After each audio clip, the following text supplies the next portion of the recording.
the winds. Oops, sorry. There's an angel appointed upon the winds. Duma Shmo. His name is Duma. Okay. Niskaptu kol aruchos etzel Duma. So all the different winds, they all came towards this angel named Duma. Amrulo, they said to him, Shomer ma milayla, Shomer ma milil.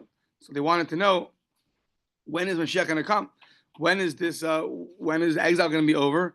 And when is redemption going to come? So Amar Shomer Asaboker. So it sounds like Amar Shomer Asaboker v'gam laila. Yeah, the morning will come, but then there's going to be night again, which means that there's still going to be night following the morning, which means that Mashiach is not ready to come yet. So different interpretations of what this means. Either it means there's going to be a lot of exile first, like the boker will come, the morning will come, but first it's going to be a lot of night, a lot of exile, or the morning will come. They're going to build the second base of Mikdash, and then be exiled again. It's also morning followed by the night, or yeah, okay. However, if you want Mashiach to come, im tibayun, if you really want Mashiach to come, so then what do you have to do? So boyi shuvu asyo. So then you have to, if you're requesting for Mashiach to come, what you have to do is you have to do tshuva, shuva asyo. When you do tshuva, then he will come. That's what it means when we say every morning, the end of davening, uvalet Zion goel. When you want to know when the Redeemer is going to come to Zion, that's only ula shave pesha b'Yaakov. Only when Yaakov, referring to Jewish people, returns from their sin. So tshuva is the key to redemption. Tana mishum Rabbi Papayas genaihu leChiskiyahu v'siyato shlom shira. So what happened over here? Chiskiyahu and his chevra and his group, they didn't say shira. It was very downgrading for them. Why didn't they shira? They had to wait until the ground opened up and saying shira to Hashem. At Shepascha Arz V'Amar Shira. Shenamar, as the verse says that we had earlier, Mikanaf Haaretz Mir Shamo Shamu Tzvila Tzadik V'Gomer. So that wasn't that's not a positive. That's not so positive about Chiskiyahu that he didn't sing Shira, he didn't sing a song to God, he didn't sing praise to God. So we have a similar idea where there was no song that was sung and it was degrading. What was that similar case? Vayomer Yisro Baruch Hashem Asher Hitzil Aschem. So Yisro proclaimed Baruch Hashem Asher Hitzil Aschem. Baruch Hashem, thank Hashem that Hashem saved the Jewish people. So Tana Mishum Rabbi Papayas Genaihu LeMoshe B'Shishim Ribui Shlo Amru Baruch Ad Sheba Yisro Baruch Hashem. So here's an interesting statement that seemed to be it didn't look good upon the Jewish people that they never said Baruch Hashem until Yisro came and said Baruch Hashem. The question is, the Jews saying Shira by the Yamsuf, so they definitely praised Hashem. So you can't say it doesn't mean that they didn't praise Hashem. They did praise Hashem. So apparently there's a difference between singing song to Hashem and there's direct praise to Hashem. And there's a certain level of Baruch Hashem which Yisro got to, which the Jews did not. They did not say that kind of praise, and therefore it looked bad upon them. Now, speaking of Yisro, Vayichad Yisro. So the verse tells us Vayichad Yisro. So Vayichad Yisro. So what does it mean? What's Vayichad? Rav Shmuel, Rav Amar Shehevi Cherev Chad Chad Al B'Saro. He took a sharp knife on his skin. Ushmuel Amar Shenaseh Chidudim Kol B'Saro. Or there were certain bruises, wounds that he inflicted upon himself on his whole body. So the first one said that he did a bris milah upon himself and converted. And the second opinion says he was so distraught over what happened to the Egyptians when the Yamsuf happened, when they all drowned, that he inflicted himself with wounds across his body. The simple understanding of the verse in the Chumash that he was happy, right? Yeah. Okay. So Amarav, but we see that according to these opinions that he was they're not necessarily arguing. He was could be at the same time that he was happy. He also was very sad for the Egyptians. On that, Rav says Amarav, be very careful with the convert. That even after 10, up to 10 generations, you shouldn't insult another non-Jew in front of the convert. Amar Rav Hanad Amri Inshi. That's what people say. Giura, a ger, a convert, Adasar Dare, Lo Tivze Aramai Kameh. Don't insult, the Aramean, the non-Jew next to him because they're still sensitive to it. So you have to be very sensitive to their sensitivities. Just because they're now Jewish, but just like Yisro converted, but he still felt the pain of the Egyptians. So to a convert could still up to 10 generations could feel the pain of his non-Jewish brethren. Okay, fine. So now we're going back to Chizkiyahu, and it says L'chein yishalach ha'adon Hashem tzavakos b'mishmanav razon. So Hashem is going to send to the fat ones. It's going to make them weak. So what does that mean? My b'mishmanav razon. Amar Baruch Yavu Chizkiyahu. Chizkiyahu is going to come. So the Gemara is going to learn out the words bishmanav is referring to the word shmona, not fat ones, but the 8 ones. Who's 8? Why is Chizkiyahu 8? Yavu Chizkiyahu sheyesh shmona shemos. He has 8 names. V'yipari misancheriv, and he'll take retribution from Sancheriv. Sheyesh lo shmona shemos, who also has 8 names.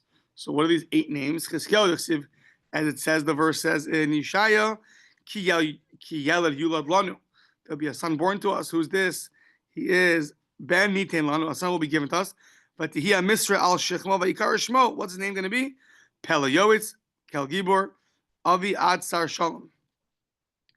So you have all these names that he was called.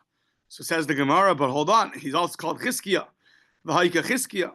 So he says no. It sounds like that's because why? Shechizku ka, that he so to speak strengthened Hashem because he was a very, very righteous king, and he stuck strong to his guns, and he was very righteous amongst the generation that was not so righteous. So he, so to speak, gave strength to Hashem. Another interpretation is Chizkiyahu shechizik es Yisrael avim shashamayim. Another interpretation is, he strengthened the Jewish people's observance to their Father in heaven. Therefore, he got the title Chizkiyahu. Okay. We said Sancheriv also has 8 names. What are Sancheriv's 8 names? The Ksiv Bey. It says by Sancheriv, it calls him Tiglas Pileser, Pilansar, Shalmaneser, Pul, Sargon, Asanper. So, Asanper, one second.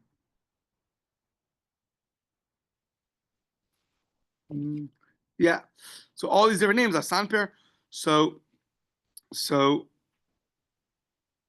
yeah, sorry, Asanper Rabba V'Yakira. Yeah, Asanper Rabba V'Yakira. Those are all his names. Okay. I Vayika Sancheriv. He's also called Sancheriv. So why is he called Sancheriv? Shesichaso Riv. That he spoke very Shesichaso Riv. I think he spoke very not nicely. He spoke very degradingly about.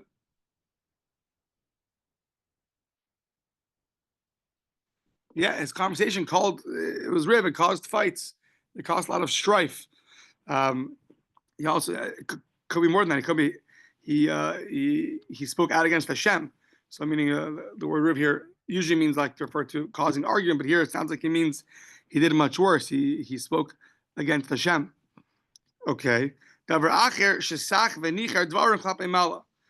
took his words and he threw them against Klapei Mala, against the one above, against Hashem.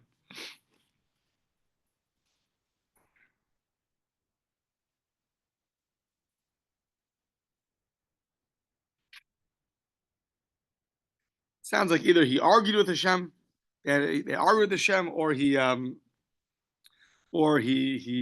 we'll see later, he was boasting against Hashem that that Hashem can't stop him. Either way, his name represents the evil speech that he had towards God, either getting into a fight with Hashem or trying to say that he's stronger than Hashem.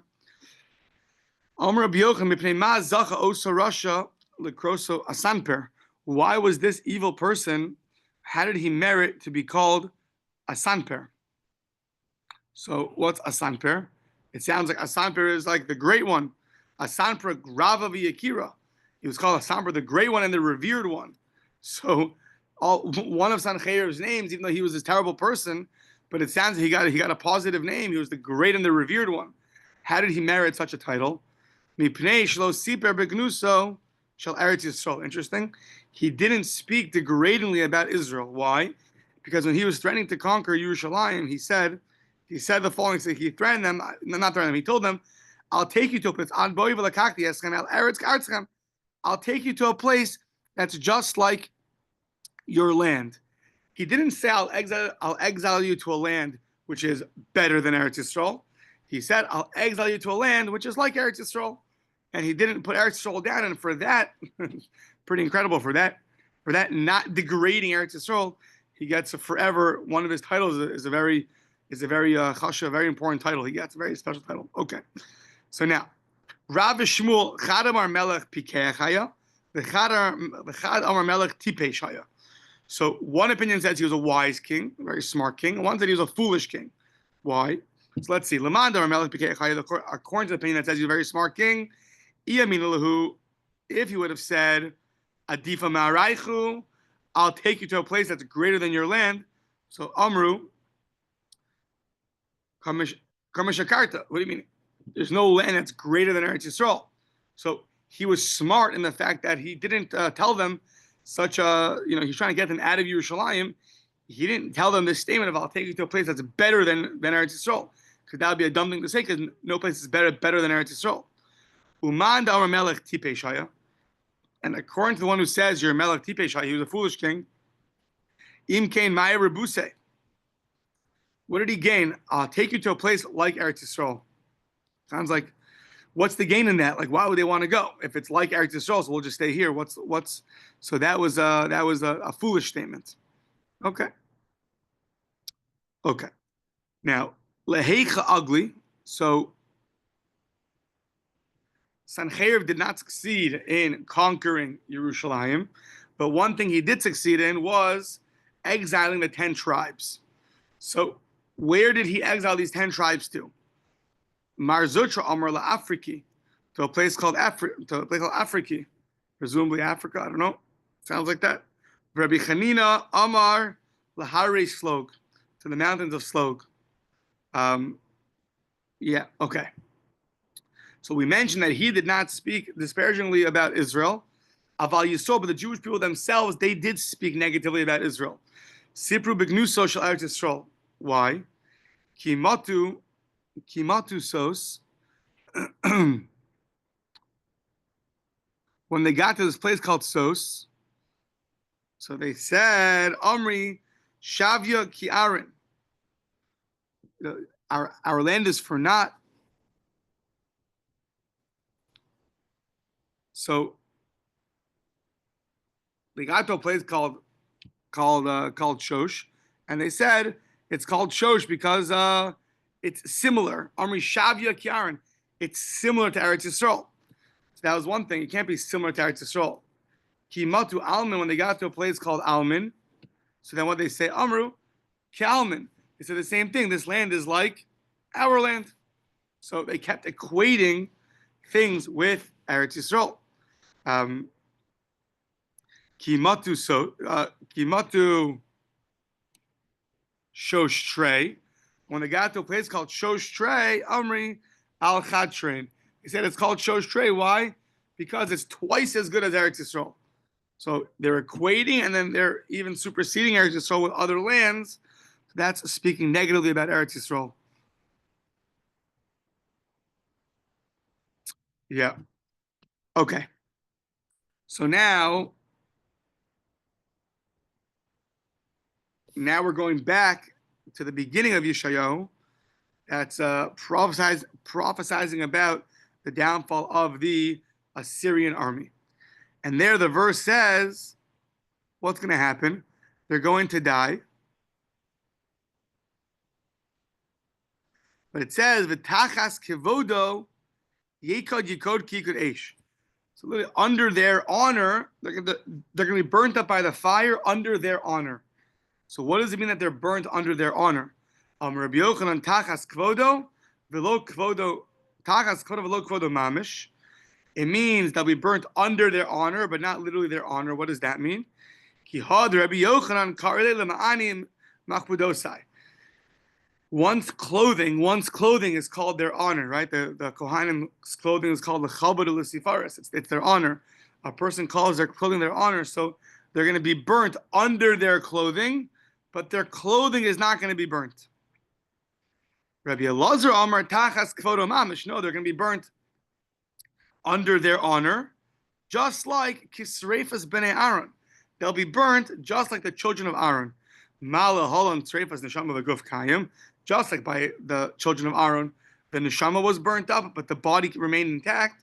So to here, Afkana Sreifas Neshama V'Guf Kayim.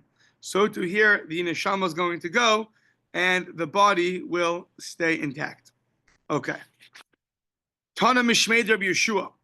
So they said in the name of Rabbi Yeshua ben Karcha, we're now going to compare Paro to Sanhedrin. One did things himself that were very evil, so he got punished with Hashem himself.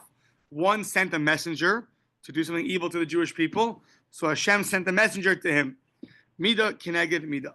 Tana Mishmeid Rabbi Yeshua ben Karcha Paro shechir ba'atzmo nefar kadosh baruch hu menu ba'atzmo. Paro himself was blasphemed Hashem. So he himself got retribution from Hashem.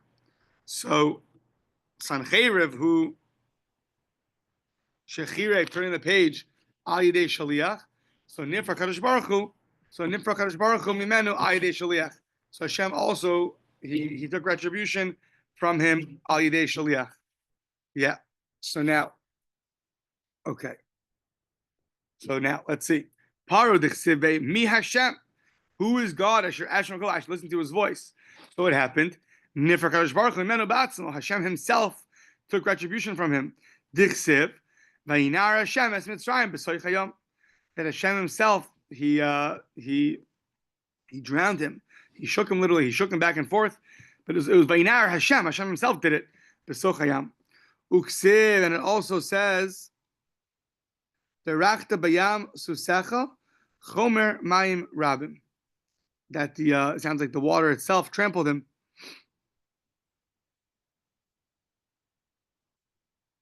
Sorry. Yeah. So this verse is now a verse in Chavakuk, and there it says that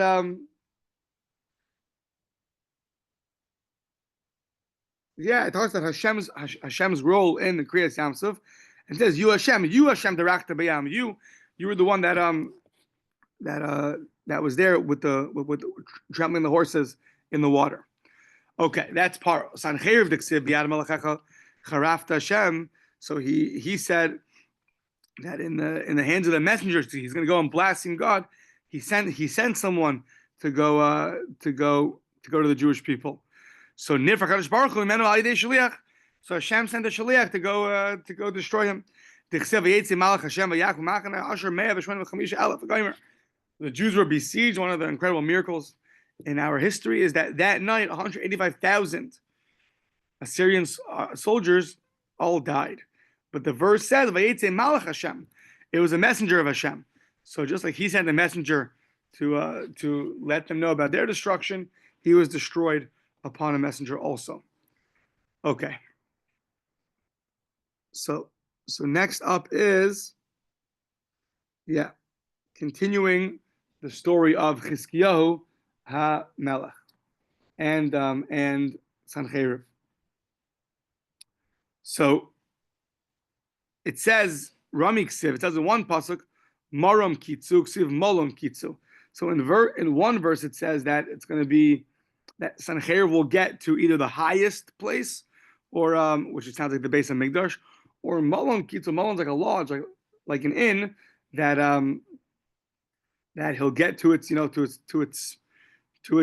So let's see what that means. Amar Osa Rasha Betchila Achrev Dira Shel Mata.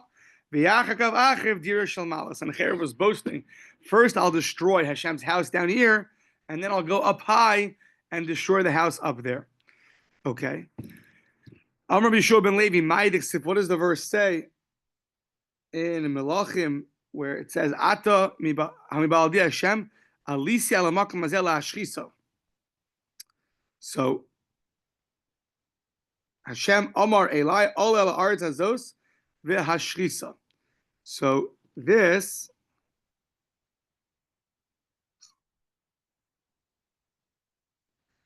sounds like Hashem is speaking about destroying the Jewish people. One second, sorry. Sanhedrin is speaking, and he tells the Jewish people that are there stuck, that are surrounded by his army, that Hashem himself has sent the Assyrians to destroy Yerushalayim. So that's what Sanhedrin tells the Jewish people. So what does that mean? Ma'hi deshama lenavi.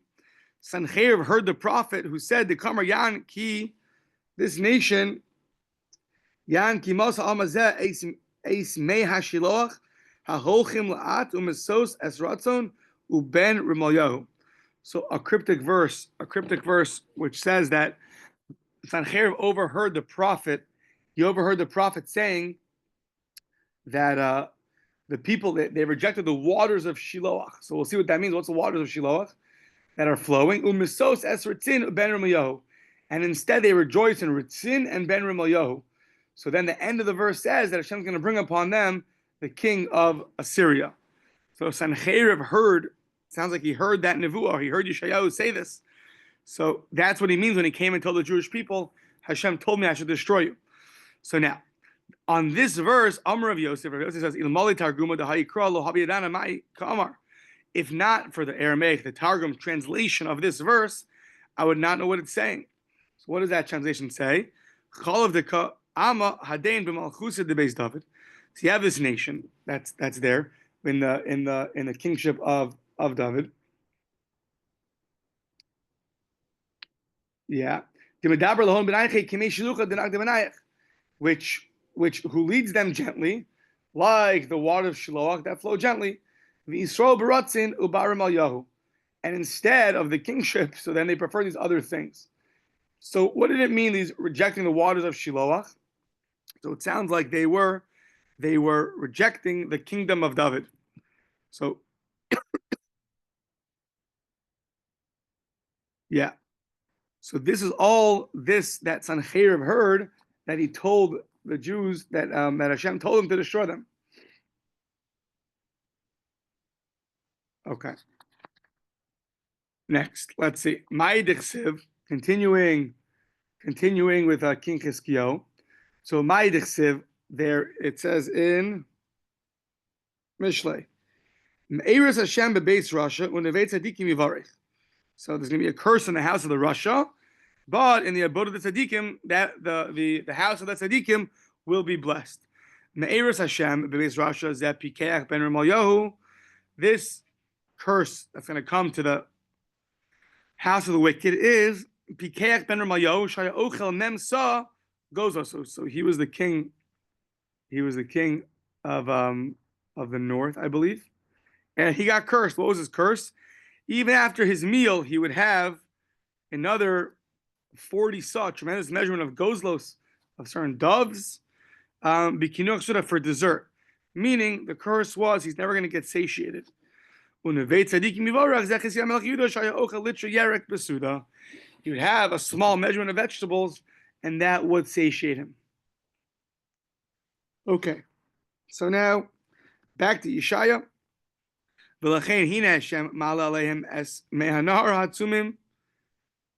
says in Yeshaya that what's going to happen because this nation.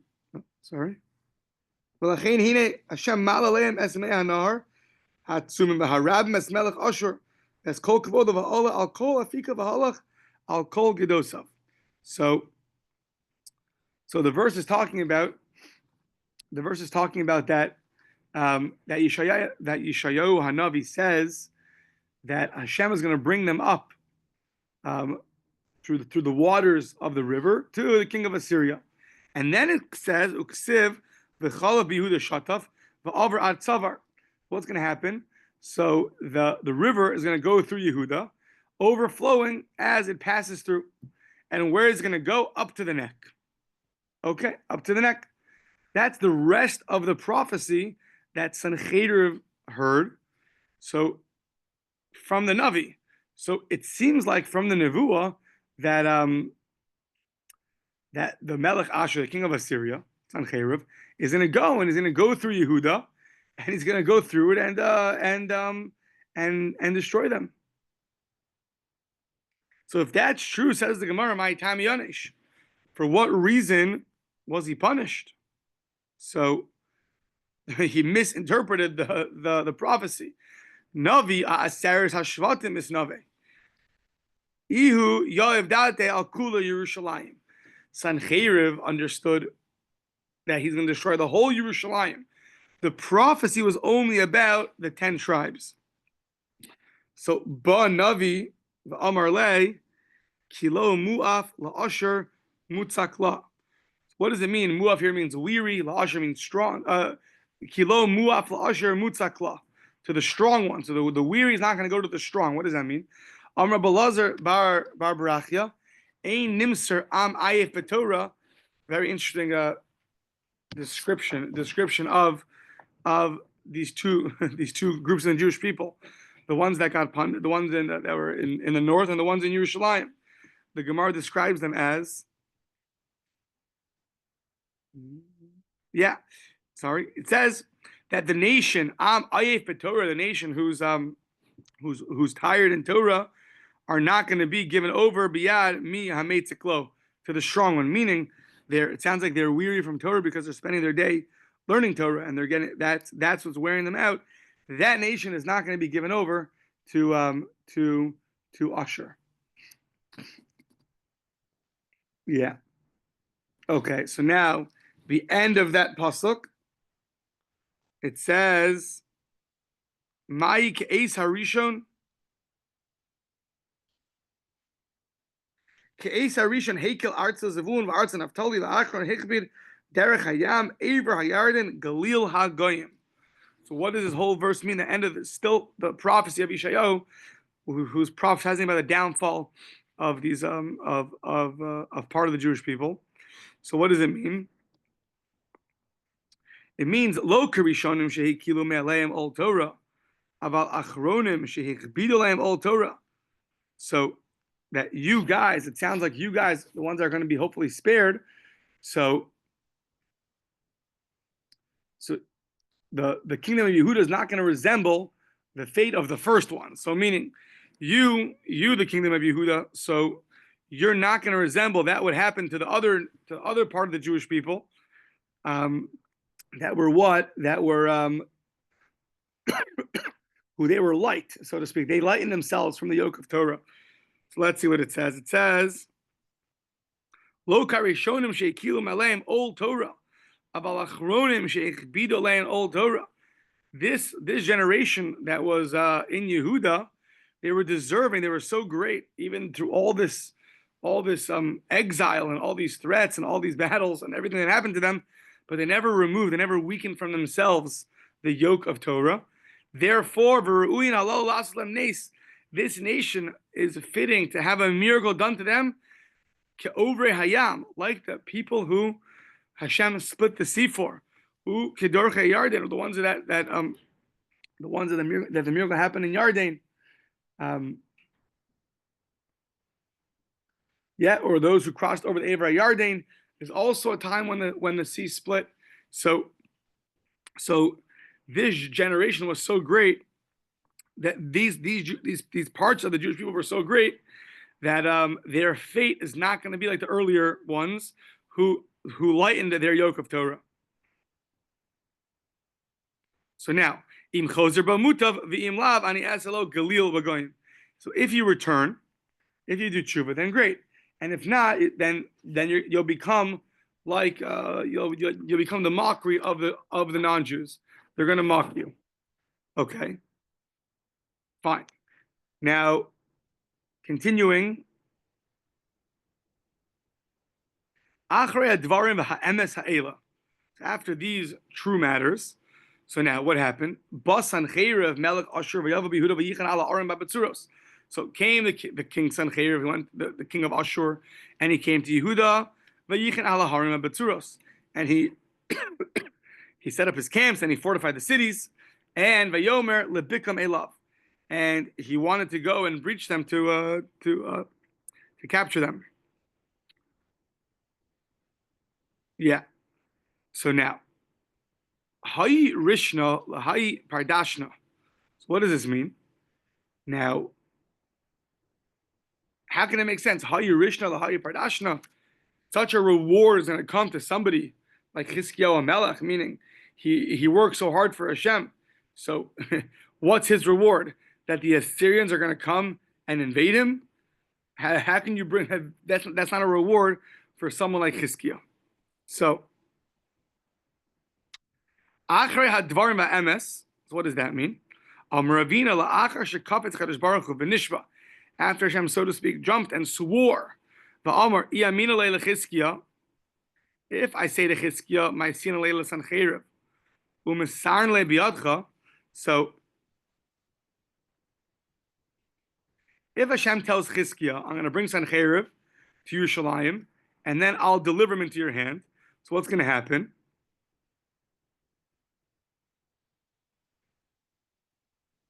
So Hashta Amar Lohu Ba'ina Velo B'Yusei Ba'ina.